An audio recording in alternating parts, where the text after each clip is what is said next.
ನನಗೆ ಚೆನ್ನಾಗಿ ಗೊತ್ತು. ಇದೆಲ್ಲ ನಿಂದೆ ಕಿತಾಪತಿ. ನೋಡಿ, ನೀವೇನೋ ತಪ್ಪು ತಿಳ್ಕೊಂಡಿದ್ದೀರಾ. ಇದರಲ್ಲಿ ನನ್ನ ಯಾವ ಪಾತ್ರನೂ ಇಲ್ಲ, ನನಗೆ ಆ ಥರದ್ದು ಯಾವ ಉದ್ದೇಶನೂ ಇಲ್ಲ.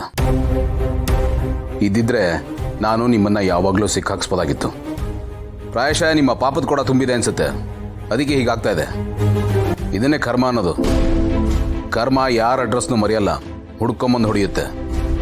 ಅದಕ್ಕೆ ನಿಮ್ಮ ಕರ್ಮ ಇಡೀ ರೂಪದಲ್ಲಿ ಬಂದಿದೆ ಅಷ್ಟೇ. ಇದರಲ್ಲಿ ನಂದೇನೂ ಇಲ್ಲ. ಮಾಡಿದ್ದು ಮಾರಾಯ ಅಂತಾರಲ್ಲ, ನೀವೇನು ಬಿತ್ತಿದ್ರೋ ಅದ್ರ ಫಲನ ಅನುಭವಿಸ್ತಾ ಇದ್ದೀರಾ. ಅನುಭವಿಸಿ. ಜೈಲಿಗೆ ಹೋಗಿ ಬನ್ನಿ. ಜೈಲಿಗೆ ಹೋಗಿ ಬಂದಮೇಲಾದರೂ ನಿಮ್ಮಲ್ಲಿ ಪಾಸಿಟಿವ್ ಬದಲಾವಣೆ ಆಗ್ಬೋದು. ಹೋಗಿ ಬನ್ನಿ. ಕಿಂಡಲ್ ಮಾಡ್ತಿದ್ಯಾ? ಮಾಡು. ತೀರ್ಥಯಾತ್ರೆನೋ ಅಥವಾ ನಿಮ್ಮ ಕಡೆ ಶವಯಾತ್ರೆನೋ ಅಂತ ಸದ್ಯದಲ್ಲಿ ಗೊತ್ತಾಗುತ್ತೆ.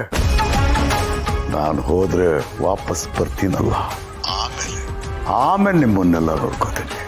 ಯಾವುದಕ್ಕೂ ರೆಡಿಯಾಗಿರಿ. ನೀವು ರೆಡಿ ಇರಿ. ನೀವು ಆಚೆ ಬಂದ ತಕ್ಷಣ ನಿಮ್ಗೊಂದು ಗುಡ್ ನ್ಯೂಸ್ ಇದೆ. ಅದೆಲ್ಲ ಏನೋ ಬೇಡ. ನಿನ್ನ ಕಡೆಯಿಂದ ಏನೇ ಬಂದರೂ ನನ್ನ ಪಾಲಿಗೆ ಅದು ಸಿಹಿ ಆಗಿರೋ ಸಾಧ್ಯ ಇಲ್ಲ, ಕಹಿ ಆಗಿರುತ್ತೆ.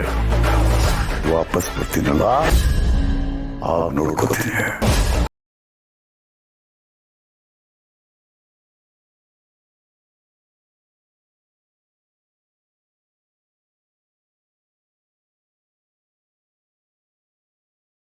ಬನ್ನಿ ಹೊರಡೋಣ.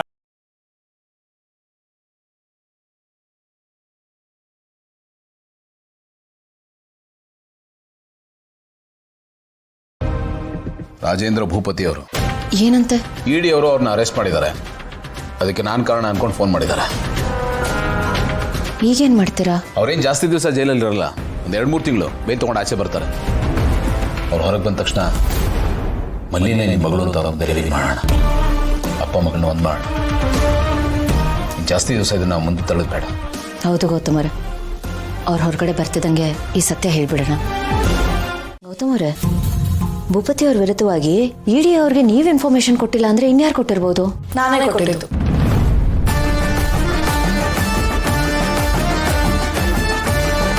ಮಲ್ಲಿ ನೀನಾ? ಹಾ ಕರೆ, ಆ ಭೂಪತಿ ವಿರುದ್ಧ ಇಡಿ ಕಂಪ್ಲೇಂಟ್ ಕೊಟ್ಟಿದ್ದು ನಾನೇ. ನೀನ್ ಯಾಕೆ ಕಂಪ್ಲೇಂಟ್ ಕೊಟ್ಟೆ ಮಲ್ಲಿ? ಸಮಾಸವೇ ಅನ್ಕೊಂಡ್ ಮಾಡಿದೀನಿ ಬಾವರೆ. ನನ್ನ ಫ್ರೆಂಡ್ ಒಬ್ಳು ಶ್ರಾವಣಿ ಅಂತ ಇದ್ದಾಳೆ. ಅವಳ ಸಹಾಯ ತಗೊಂಡು ಈ ಭೂಪತಿ ವಿರುದ್ಧ ಎಲ್ಲಾ ಸಾಕ್ಷಿಗಳನ್ನ ಕಲೆ ಹಾಕಿ ಇಡಿ ಅಧಿಕಾರಿಗಳ ಮುಂದೆ ಹೋಗಿ ಇಟ್ವಿ. ನಾವು ಕಂಪ್ಲೇಂಟ್ ಕೊಟ್ಟಿದ್ದಕ್ಕೇನೆ ನನ್ನ ಮಗ ತಗ್ಲಾಕೊಂಡಿರೋದು. ಮಲ್ಲಿ, ದೊಡ್ಡವ್ರ ಬಗ್ಗೆ ಈ ರೀತಿ ಮಾತಾಡಬಾರ್ದು ಅಂತ ಎಷ್ಟು ಸಲ ಹೇಳಿಲ್ಲ ನಾನು ನಿನ್ಗೆ? ಅವನ ಯಾವ ಸೀಮೆ ದೊಡ್ಡವನು ಆಕಾರೆ. ಇಂಥ ಚಿಲ್ಲರೆ ಕೆಲಸ ಮಾಡೋರಿಗೆಲ್ಲ ಮರ್ಯಾದೆ ಕೊಟ್ಕೊಂಡು ಕುತ್ಕೊಳಕ್ ಆಯ್ತದ? ನಾವು ಮರ್ಯಾದೆ ಕೊಟ್ಕೊಂಡು ಕುತ್ಕೊಂಡ್ರೆ ಮರ್ಯಾದೆ ಅನ್ನೋ ಪದಕ್ಕೆ ಮರ್ಯಾದೆ ಇರಕ್ಕಿಲ್ಲ. ಭಾರಿ ಹಾರಾಡ್ತಾ ಇದ್ದ ಅಲ್ಲ, ಅದಕ್ಕೇನೆ ಅವ್ನ ರೆಕ್ಕೆ ಎಲ್ಲ ಕಟ್ ಮಾಡಿ ಫ್ರೈ ಮಾಡೋಕೆ ಕೋಳಿ ಮಾಡಿ ಬಂದಿದ್ದೀನಿ. ಈ ಅಧಿಕಾರಿಗಳು ಚೆನ್ನಾಗಿ ಫ್ರೈ ಮಾಡ್ತಾರೆ. ಮಲ್ಲಿ, ನಿನ್ಗೆ ಯಾಕೆ ಬೇಕಿತ್ತಿದೆಲ್ಲ? ನೀವೇನಕ್ಕಾರ ಹೆಂಗೆ ಹೇಳ್ತಿದ್ದೀರಾ?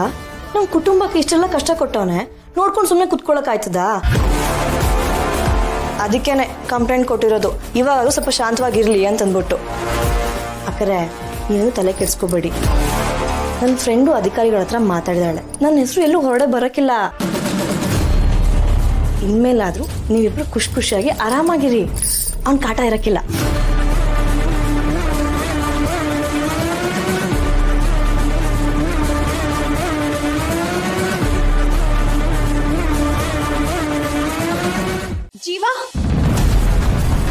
ಜೀವ ಜೀವ ಅಣ್ಣ ಕಾಲ್ ಮಾಡಿದ್ದ. ಭೂಪತಿ ಅವ್ರನ್ನ ಇಡಿ ಅವರು ಅರೆಸ್ಟ್ ಮಾಡಿದಾರಂತೆ. ನ್ಯೂಸ್ ಪಕ್ಕ ಇದೆ, ಅಣ್ಣನೇ ಕನ್ಫರ್ಮ್ ಮಾಡಿದ್ದಾನೆ. ಜೀವ, ನಿನ್ನ ಅವರ ಮಧ್ಯೆ ಎಲ್ಲ ಟ್ರಾನ್ಸ್ಪರೆಂಟ್ ಆಗಿದೆ ತಾನೆ? ಡಾಕ್ಯುಮೆಂಟ್ಸ್ ಎಲ್ಲ ಪಕ್ಕ ಇದೆ ತಾನೆ? ಯಾಕೆಂದ್ರೆ ಅವರು ನಿನ್ನ ಕಂಪ್ನಿಯಲ್ಲಿ ಇನ್ವೆಸ್ಟ್ ಮಾಡಿದ್ದಾರೆ. ಇನ್ವೆಸ್ಟಿಗೇಷನ್ ಅಂತ ಹೋದ್ರೆ ಅದು ನಿನ್ನವ್ರಿಗೂ ಬಂದರೂ ಬರ್ಬೋದು. ಚಾನ್ಸಸ್ ತುಂಬ ಹೈ ಇದೆ. Nothing to worry. ಬೇರೆದ್ರಲ್ಲಿ ಏನೋ ನಂಗೆ ಗೊತ್ತಿಲ್ಲ, ಬಟ್ ನಮ್ಮ ಬಿಸ್ನೆಸ್ಸಲ್ಲಿ ಎಲ್ಲ ಟ್ರಾನ್ಸ್ಪರೆಂಟ್ ಆಗಿದೆ.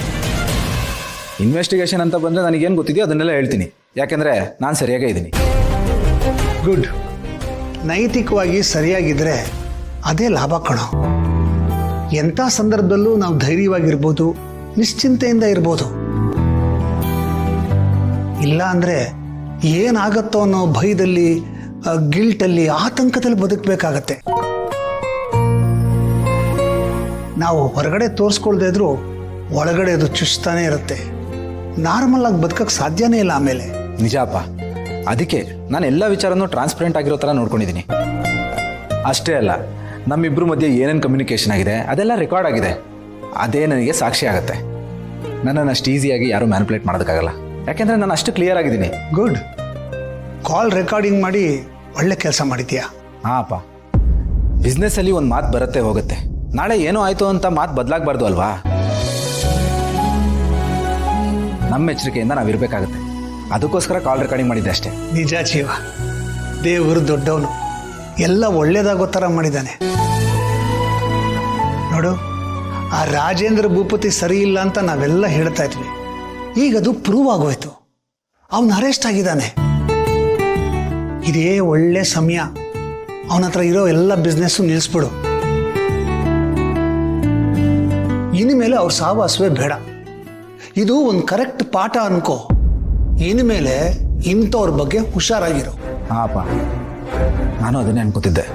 ಎಲ್ಲನೂ ಸೆಟ್ಲ್ ಮಾಡ್ಬಿಡ್ತೀನಿ. ಒಟ್ಟಿನಲ್ಲಿ ರಾತ್ರಿ ಕಳೆದು ಹಗಲು ಬರೋ ಥರ ಎಲ್ಲ ಸುಖಾಂತಿ ಆಯಿತು.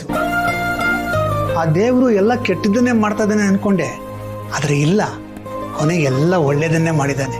ಮೊದಲು ಆ ದೇವ್ರಿಗೊಂದು ಹರಕೆ ಕಟ್ಕೊಂಡ್ಬಿಡ್ತೀನಿ. ಒಳ್ಳೆ ಕೆಲಸ ಮಾಡಿದ್ರಿ ಭಾವ. ಆ ದೇವರು ಕರೆಕ್ಟ್ ಟೈಮ್ಗೆ ಬದಲಾಗೋ ಬುದ್ಧಿ ಕೊಟ್ಟಿಯ ನಿಮಗೆ. ಇದು ಬರೀ ದೇವರ ಮೇಲೆ ಭಯ ಭಕ್ತಿ ಅಲ್ಲ, ಹೆಂಡತಿ ಮೇಲಿರೋ ಭಯ ಭಕ್ತಿ. ಅವಳು ನನಗೆ ಮೊದಲೇ ಹೇಳಿದ್ಲು, ಮರ್ತು ಬಿಟ್ಟಿದ್ದೆ.